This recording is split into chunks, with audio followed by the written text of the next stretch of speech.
rent and home prices here are really high. Following a divorce, I was in a one-bedroom apartment, worked really hard.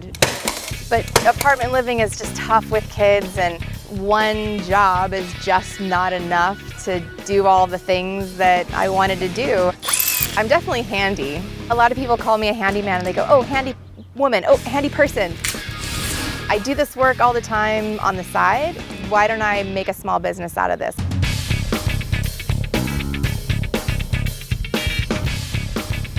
Jenn Weber already had a job she loved. She's designed over 100 exhibits, including these at parks all over the East Bay. But with 2 growing boys and Bay Area housing costs on the rise, it turned out one job was no longer enough. That's when she became a Jenn of all trades. Do you want it centered? Yeah, maybe like there. Okay. Whether it's drilling through brick or tightening bolts, Jenn Weber has probably done it before. I'm really good at completing people's honey-do lists that aren't getting done by their honeys. The dictionary defines a handyman as someone who does occasional home repairs and minor renovations. But Jenn is a handy woman, a word that isn't even in some dictionaries. Handywoman does sound kind of weird, and handy person sounds weird too. I fill a role that has been primarily filled by men for a very long time. But from a young age, it was clear Jenn was practically born for this. My dad would continually find his tools in my bedroom and be all upset about it. Soon she found Habitat for Humanity and began building houses. Then she found the Navy and began breaking barriers. I walked into a recruiter's office and I said, I want to join the Navy and I want a job in construction. And they said, females can't be CVs. And I said, well, that's not true.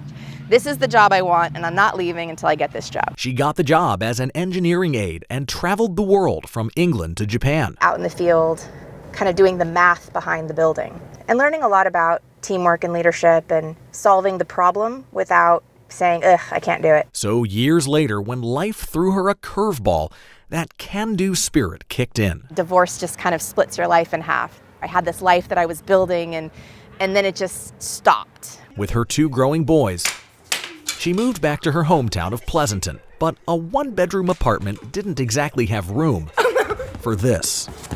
Did you think for a minute about leaving Pleasanton?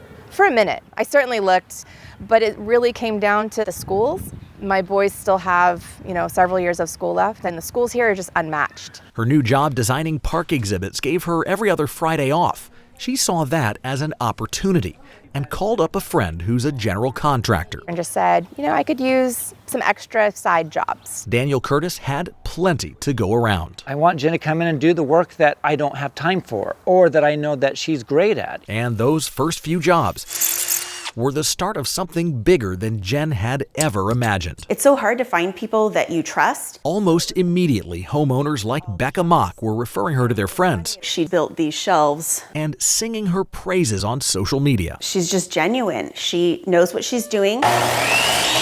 Jenn quickly built a reputation for being punctual and precise. Is it true that you measure twice and cut once? You measure like 5 times and cut once, yeah.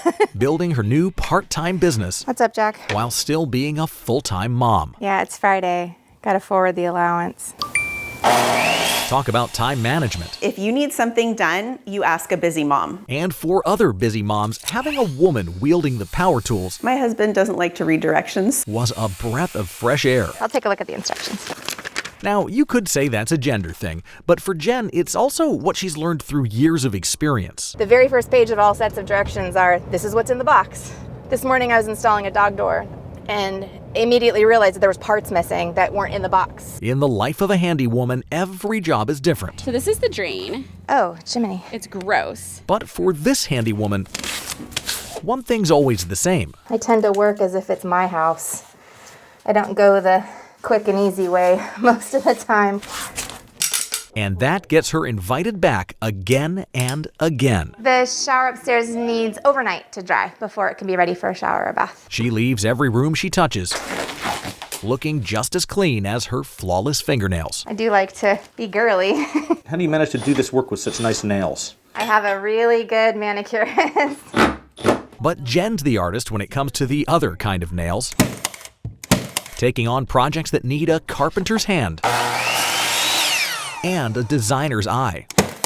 Nailed it. In this community, word gets around fast. I get a lot of calls from people saying, I got your number from so-and-so, and I never really know who so-and-so is. Before long, Jenn needed a truck This is a large vehicle. It's a compact truck. and a garage to put it in.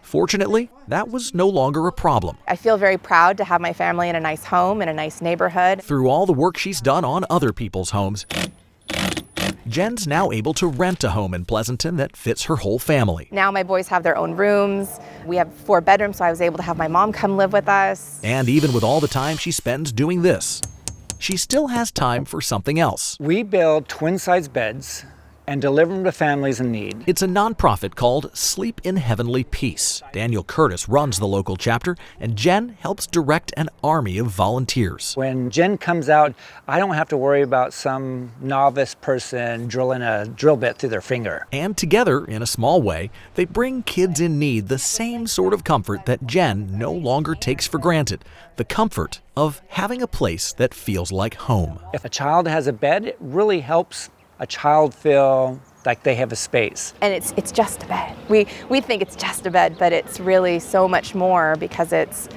security. As for her own kids, My 14-year-old goes along with me on Saturdays, and he's learning. she's hoping to give them a few extra skills as they head out into the world. Tech jobs are going to continually change, but everybody is going to need carpenters and plumbers and electricians and handy people, and the trades are never going to go away. And if they also happen to pick up her can-do spirit, well, that too could come in handy. There's people that just, that's good enough. And I like undoing the good enough. I like making it the best.